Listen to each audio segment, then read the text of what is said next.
Você está ouvindo Cantos do Sabiá.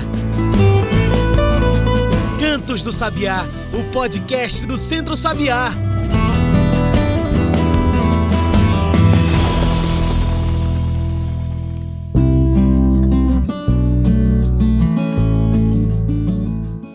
Em 2025, a Conferência das Nações Unidas sobre as Mudanças Climáticas, a COP30, acontece aqui, em solo brasileiro. Segunda-feira, 10 de novembro, começa a jornada da COP30 no Brasil, em Belém.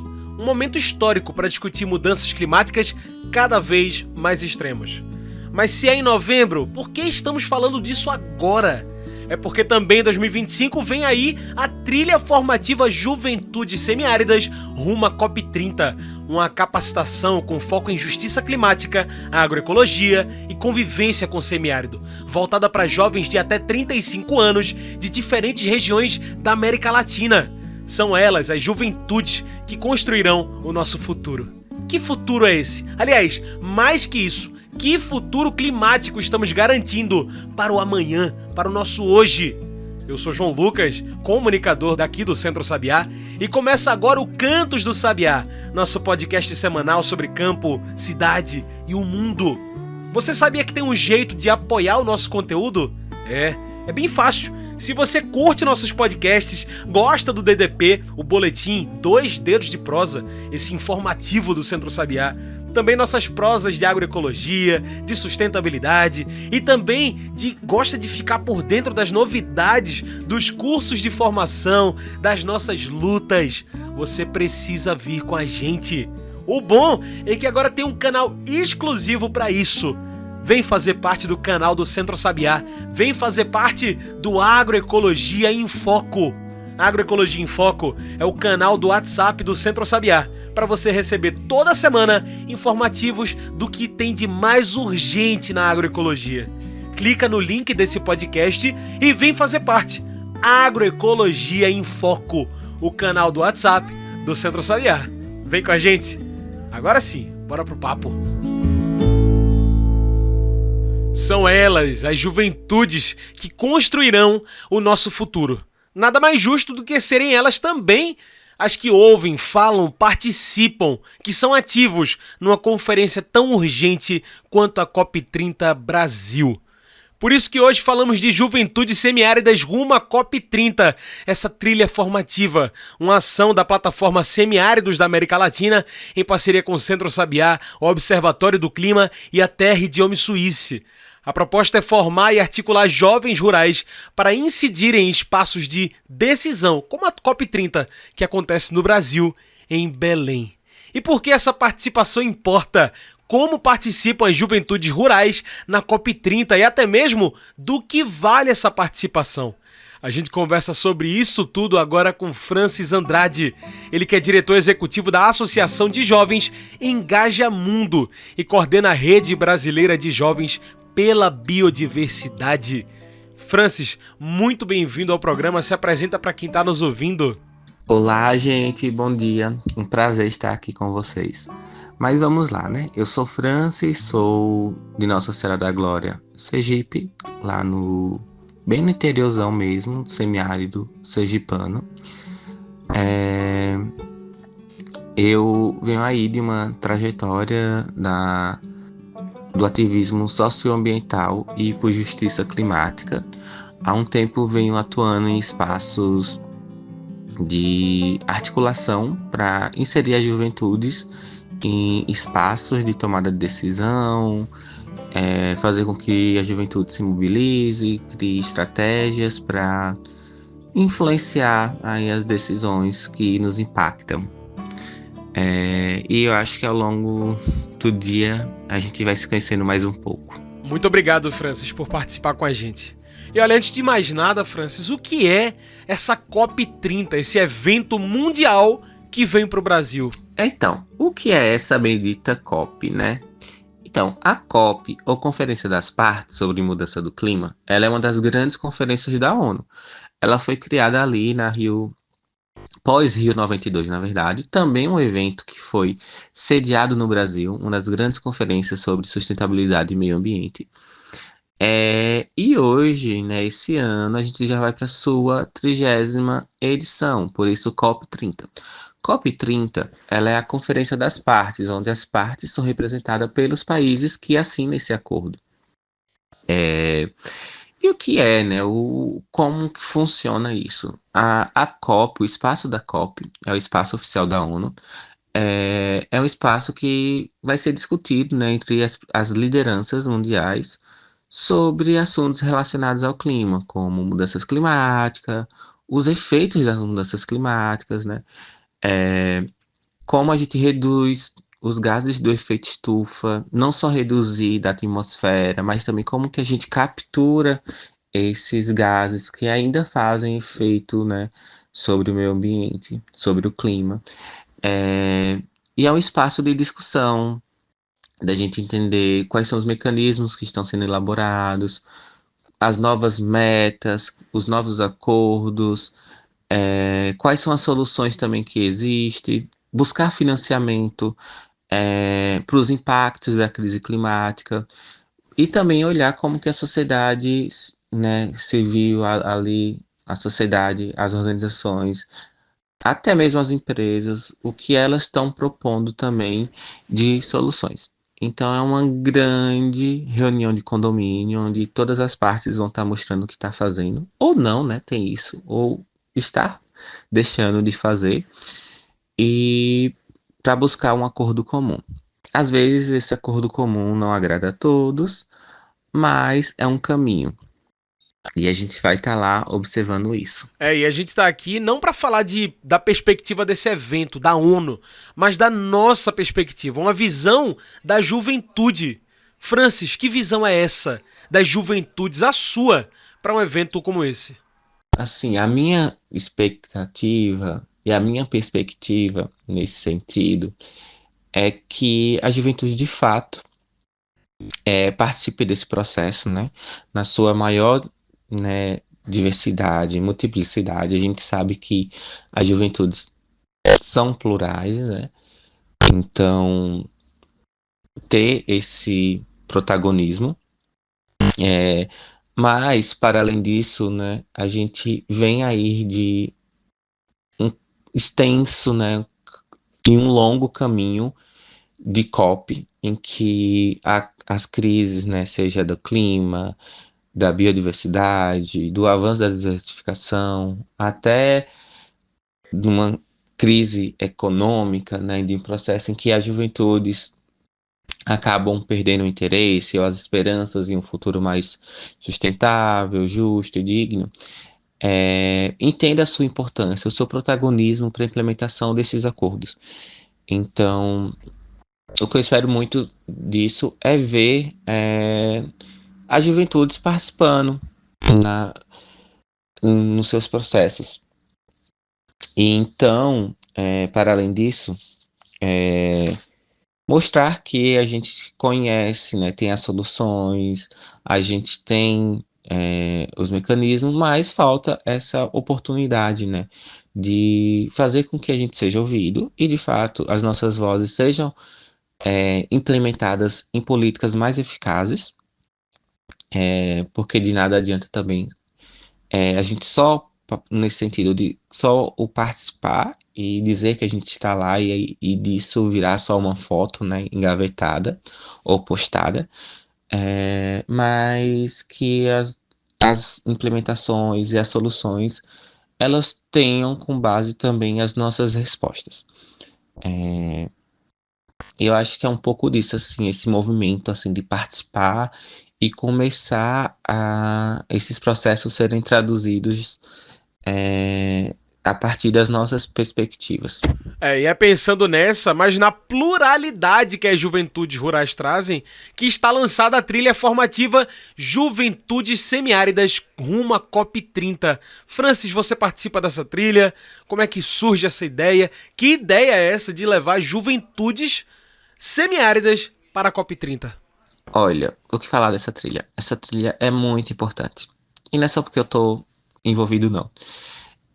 Quando a gente fala sobre juventudes semiáridas e rurais, e tem essa trilha, que ela é super importante, é justamente para colocar esses atores como protagonista, no centro do debate. Estamos falando de juventudes que são de um território, são de territórios altamente vulneráveis às diversas crises, seja a do clima, seja a perda da biodiversidade, que isso, consequentemente, tem um impacto na segurança alimentar, seja na degradação do solo, que isso aumenta os processos da desertificação. Então, são juventudes que já convivem com vários impactos de uma crise que não foi causada por elas, né? Então, já começa por aí. Mas o que a gente pode fazer a partir disso, né?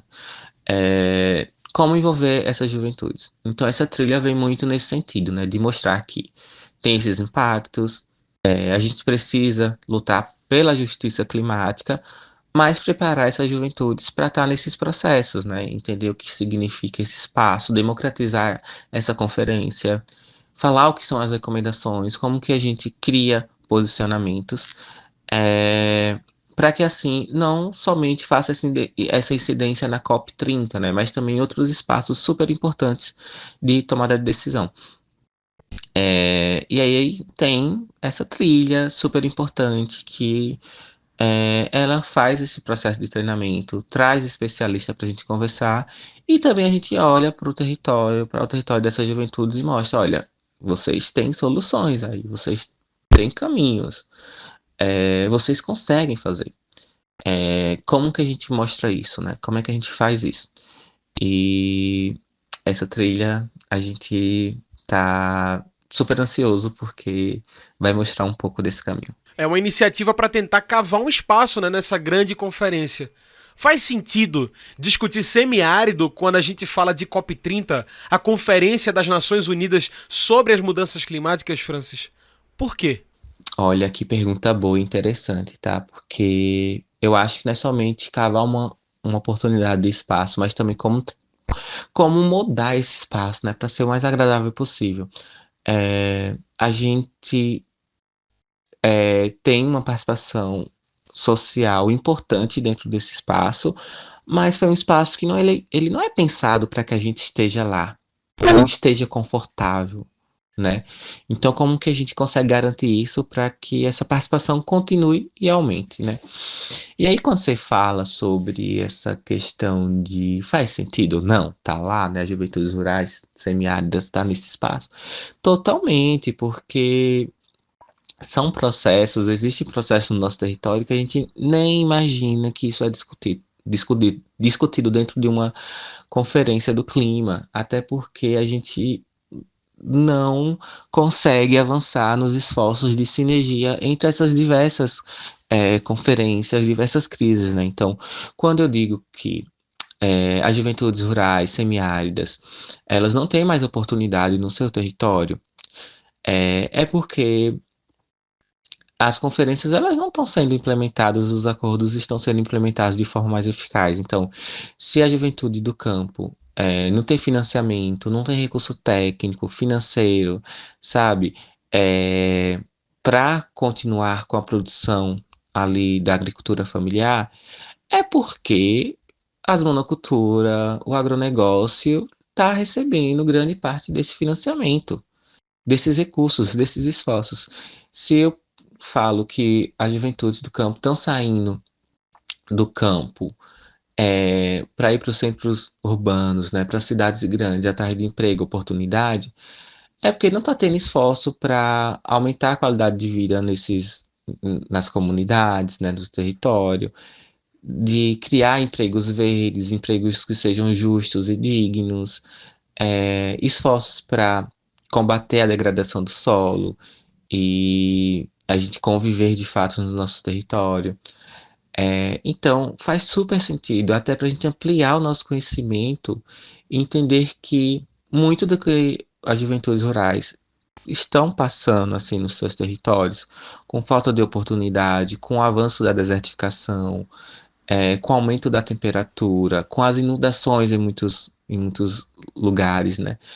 É devido à falta da implementação e de ambição nessas conferências, no que está saindo desses acordos. E é por isso também que é uma iniciativa da plataforma Semiáridos. É bom lembrar, quando a gente fala de semiárido, é plural. Somos muitos. Francis, é a plataforma Semiáridos da América Latina que puxa também essas juventudes, né? Como é que funciona esse momento, esse movimento? Sim, é a plataforma que está responsável por puxar esse movimento, né? Esse movimento surgiu a partir de alguns intercâmbios e outros processos formativos com diferentes jovens de diferentes regiões semiáridas da região, né, da América Latina, porque é isso, somos plurais, como você mesmo comentou aí. É, e surgiu muito, né, tem essa centralidade de articular esforços para assegurar os direitos, né, de fortalecer a resiliência. Então, a gente conversa muito sobre o que é a convivência com semiáridos, o que isso significa, quais são as práticas, promover o desenvolvimento sustentável nessa região.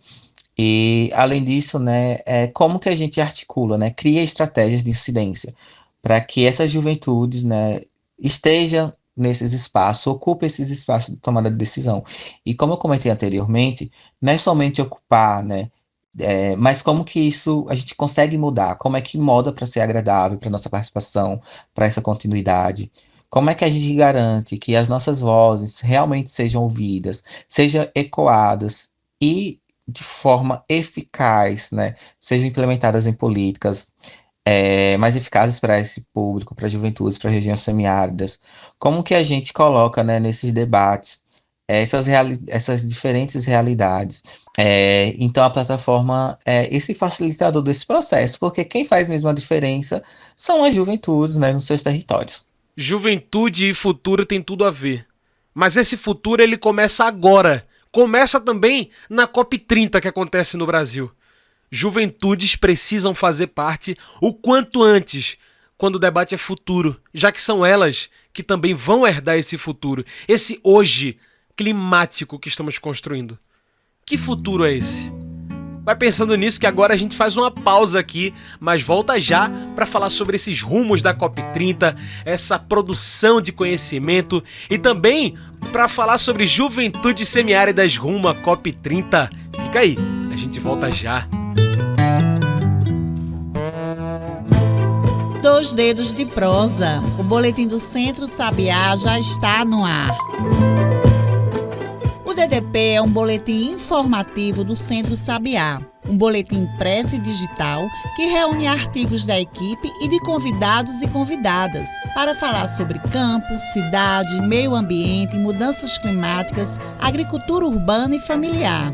Tudo isso refletindo os princípios da agroecologia. Tudo isso para falar do Centro Sabiá. O DDP já está no ar. Você pode ler na íntegra em nosso site. Acesse voaflix.centrosabiá.org.br. Dois Dedos de Prosa, o boletim do Centro Sabiá. Giro agroecológico.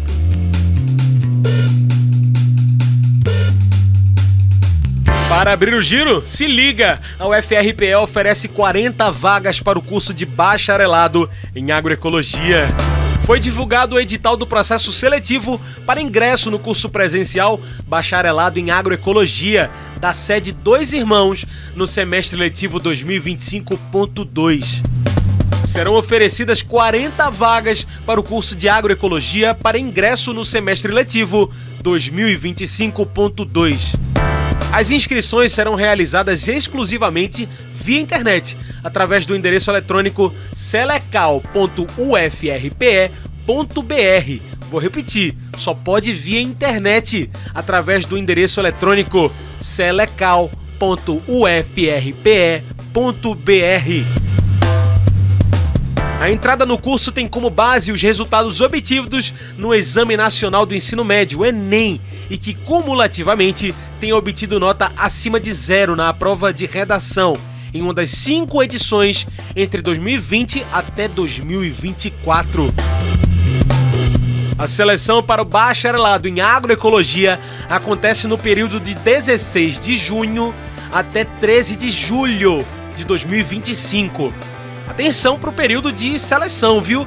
de 16 de junho até 13 de julho. Se inscreva, faça parte da agroecologia. Acesse selecal.ufrpe.br.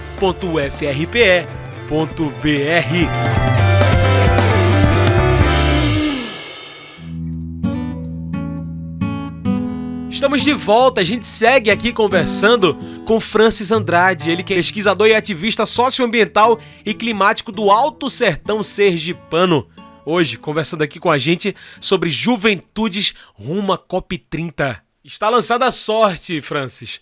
Juventudes rumo à COP30. Uma movimentação que acontece desde 2019, quando as redes se juntaram, para formar juventudes em agroecologia. Francis, falando de futuro, de COP30, de juventudes, te pergunto, tem espaço para discutir agroecologia quando a gente fala com juventudes semiáridas? Sim, esse ano a gente está aí com uma janela de oportunidade que é a COP30. E eu não acho que é só porque é no Brasil e que isso é uma coincidência ou que a gente apenas está olhando a COP30 como um espaço assim normal de se discutir isso. Não, é uma oportunidade histórica mesmo. A gente está aí com um espaço super importante de colocar a agroecologia e as juventudes como um protagonista nesses debates.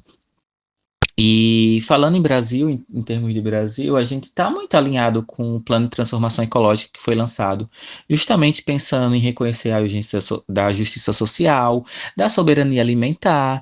E aí, quando a gente fala sobre esse alinhamento com o governo, com o que, enfim, a gente ouve também, nos discursos, então a gente precisa também entender se na prática isso vai ser, de fato, praticável. A gente é bom escutar, relembrar muito o que a Ana Toni fala, que é a coordenadora, a diretora da COP30, que esse ano a COP será o ano da COP da implementação, em que a gente precisa, de fato, implementar o que se discute e ser mais ambicioso. Então, quem melhor pode fazer isso, cobrar por essas ações? As juventudes. E principalmente porque somos nós, que vamos ser impactados por essas decisões. Mas também a gente tem um papel muito importante dessa implementação por essa questão de cobrar, monitorar, trazer novas soluções para essas mudanças, que já estão acontecendo. Então não tem como discutir agroecologia ou qualquer outro tema sem colocar, na verdade, as nossas vozes, e as nossas demandas para a implementação de uma política mais eficaz. E aí, quando a gente fala sobre soberania alimentar, quando a gente fala sobre a agroecologia, é que isso vai para além do modo de produzir alimentos, é um projeto, é uma transformação, realmente. Então, a gente fala sobre agroecologia, a gente está falando sobre reduzir a pressão sobre a perda de biodiversidade, a gente está falando sobre produzir com sustentabilidade, sem a emissão de mais gases do efeito estufa. Então, a agroecologia, a agricultura familiar consegue fazer isso, fortalecer as comunidades ali que já são vulneráveis, já são as mais vulneráveis. Então, a gente precisa investir nisso, a gente precisa colocar as juventudes também como atores chaves, atores importantes nessa estratégia. E para isso precisamos falar sobre a capacitação, sobre o investimento em tecnologia e financiamento, como que a gente consegue transformar essas demandas em políticas mais eficazes. Então, a gente precisa direcionar recursos para projetos que estejam à frente dessas juventudes, e exigir mesmo que essas soluções de fato sejam implementadas, como a própria Ana Toni comenta, Então, a gente tá junto, assim, a gente precisa estar junto e a gente tá pronto para liderar esse debate. Está lançada então também a trilha formativa Juventudes Semiáridas, uma capacitação para jovens rurais da América Latina que reúne uma formação online e intercâmbios presenciais de preparação para a COP30. Francis, você pode falar um pouco de como vai funcionar esse processo? Quem participa? É uma trilha formativa, a gente vai passar por alguns módulos que vai ter como um guarda-chuva, para essas conversas, as juventudes e semiáridos, E vamos ter especialistas convidados para cada módulo. Então, a gente tem 4 módulos. Cada módulo vão ter 2 encontros. Terão 2 encontros, sendo um com especialistas, e um outro encontro para cada módulo, para ter uma integração maior entre os participantes, né? E para discutir o que eles descobriram ali ou desenvolveram durante aquele módulo. É, e também ter essa integração sobre o que as diferentes juventudes, os diferentes semiáridos que a gente tem na região, né? Então, e no final a gente espera criar um policy brief, né? Uma carta de recomendações com os nossos principais desafios e as recomendações desses desafios, né? Para ser levado para a COP30. E não somente para a COP30, a gente espera, né, que não seja um processo que seja olhado só para isso, né? Para a COP30 que acabe ali, não. É um processo que é uma construção a longo prazo. A gente quer que essas juventudes é, incida, né, politicamente, né, tenha essa incidência politicamente, seja na COP30, seja a nível local também. E é o primeiro módulo, a gente vai ter um olhar mais para a justiça climática e o meu território, então como que as mudanças do clima afetam o lugar onde eu vivo, e também quais são as soluções que eu tenho ali dentro da minha comunidade, né? Então, é um olhar muito mais abrangente, assim, geral, de como isso está sendo, como isso afeta ali, mas também quais são as soluções que eu consigo levar. A gente também vai ter o segundo módulo, que vai falar sobre a convivência com o semiárido e a agroecologia como ferramenta de resiliência. Então, ele vai ser muito importante para mostrar que, primeiro, as juventudes semiáridas, né, e os semiáridos, a gente já fala há muito tempo sobre a adaptação climática, mas com outro olhar, né, que é essa convivência com o semiárido, e a agroecologia como essa ferramenta, assim, de transformação mesmo. Então, como que a gente pode colocar as nossas práticas nesses centros, né, de debate, e que mostrar que também é uma ferramenta, né. E o módulo 3 e módulo 4 já é essa preparação para a COP, né, então com advocacy, como eu posso atuar politicamente, como é o funcionamento de uma COP, e levar essas propostas de incidência. E aí a gente tem esses 4 módulos, e no final a gente também espera que essa rede ela torne-se uma rede autônoma e que fortaleça essa rede já existente, né, que é a rede de juventudes semiáridas da América Latina. Perfeito. Estamos aqui presenciando essa história sendo construída, esse futuro sendo trilhado por juventudes semiáridas, juventudes agroecológicas, rurais da América Latina. Olha, Francis, como a nossa conversa está chegando nos finalmente, eu trago o quadro especial do podcast, que é o Mete o Bico. Aqui, você traz seus pontos finais e mete o bico na questão de uma vez por todas. Francis, COP30 no Brasil, em Belém. Um evento para falar de clima num país que convive com semiáridos, com climas extremos. Que relevância tem a participação dos herdeiros, né, dessa luta, as juventudes, num momento feito esse? Mete o bico. Olha, me chamando para o confronto, né? Mas vamos lá. Eu acho que a gente precisa parar desses discursos que tenha incoerências, né? Então, como que a gente está aí falando sobre COP de implementação, sobre o protagonismo no Brasil nessa COP30, sendo que tem um discurso que fala sobre um desenvolvimento mais justo, mais digno, em que coloque, né, a união, né, da participação social aí nesse processo, está falando sobre justiça social e climática, mas na prática a gente não vê isso, né? Então é muito belo ouvir um discurso falando que o Brasil vai avançar nas agendas e tal, e aí quando a gente olha as notícias, exploração na foz da Amazônia, quando a gente vê alguns processos de instalação de eólicas em comunidades tradicionais, sem aviso prévio, sem consulta com a comunidade, que tipo de mudanças são essas, né? E que avanços são esses? Então, eu partiria do princípio das incoerências, né? Chega de incoerência, chega da mesmice, né? Chega do mesmo. Então, a gente tem sempre os mesmos discursos, sempre as mesmas poucas soluções. E aí fala sobre esse papel das juventudes, né? E aí a gente sempre escuta, vocês são o futuro, vocês são isso e aquilo, mas não chama a gente para uma conversa, para um diálogo. E na verdade não é só chamar, é como que implementa essas nossas demandas, como é que a gente consegue ser escutado, ser ouvido, isso seja transformado realmente em práticas, né? E aí, outro lado é que, ok, a gente é o futuro, mas a gente não é só o futuro, a gente é o agora também. Então, a gente sabe que é o futuro e tem esse medo porque vamos sofrer essas consequências, né? Então, tá aí as juventudes e as crianças sem poder estar dando, vamos assim dizer, pitaco no que a gente vai sofrer no futuro. Então, devido às decisões que são tomadas hoje, que são muito incoerentes com o discurso, né? Então, eu acho que a gente precisa muito bem alinhar o discurso e entender o que é que, na prática, isso vai sair, né?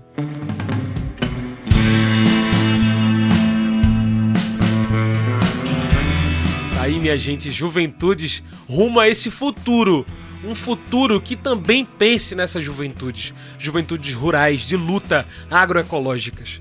Francis, muito obrigado, viu, Francis, pela sua participação, pelos seus depoimentos, rumo à COP30 também, né? Tem alguma mensagem que você quer deixar para quem tá nos ouvindo? Até uma forma de continuar sintonizado nessa luta das juventudes rumo à COP30?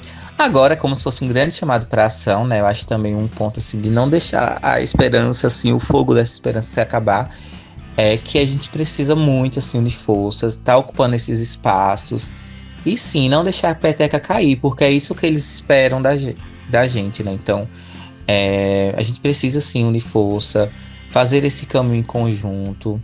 O caminho ele só faz caminhando, né? Então, vamos estar junto nessa e mostrar que sim, a gente está pronto para liderar esses debates, está pronto para liderar soluções. A gente só precisa dessa oportunidade. Então, vamos cavar mais espaços aí de oportunidade, melhorar essas participações, porque só assim a gente vai ter esse futuro mais justo, né, e digno para todo mundo. Tá aí, minha gente, vamos embora participar da COP30. Francis, muito obrigado pela sua participação. Conversei hoje, minha gente, com Francis Andrade, ele que é diretor executivo da Associação de Jovens Engaja Mundo e coordena a Rede Brasileira de Jovens pela Biodiversidade. É engenheiro florestal, mestre em ciência florestal e pesquisador e ativista socioambiental e climático do Alto Sertão sergipano. É isso, pessoal. O Cantos do Sabiá vai ficando por aqui. Eu quero deixar um agradecimento para vocês que deixam comentários pra gente no YouTube e no Spotify. A gente lê tudo, viu? Continue comentando, continue compartilhando a agroecologia. Olha esse comentário aqui que Edgar deixou pra gente. Ótima entrevista e esses dados bombásticos. Recife é a segunda cidade mais desigual do Brasil. E muitos outros. Necessário e urgente debater o racismo ambiental. Valeu, Edgar. É um assunto cada vez mais urgente. Por isso que a gente sempre volta a falar dele aqui nos nossos podcasts, né? Valeu, Edgar. E também Poliana e Elodia Negromonte, as duas parabenizando Cíntia Lima, nossa convidada, que trouxe muita informação pra gente no Cantos do Sabiá, Mata Atlântica de pé. Sempre aprendendo muito, ouvindo Cíntia Lima falar. Que legal. E não posso deixar de fora também a Freicaneca FM, que deixou pra gente um comentário, olha só, um presente para a sociedade. Comentou sobre o Voaflix. Que maravilha! Um presentão também, a Rádio Freicaneca aqui com a gente. Um abraço para toda a equipe da Freicaneca. É isso, continue comentando, a gente continua lendo daqui. Esse foi o Cantos do Sabiá, uma produção do Núcleo de Comunicação do Centro Sabiá. Trabalhos técnicos, locução, comigo, João Lucas. Tchau, pessoal, e até o próximo Cantos do Sabiá. Até a semana que vem.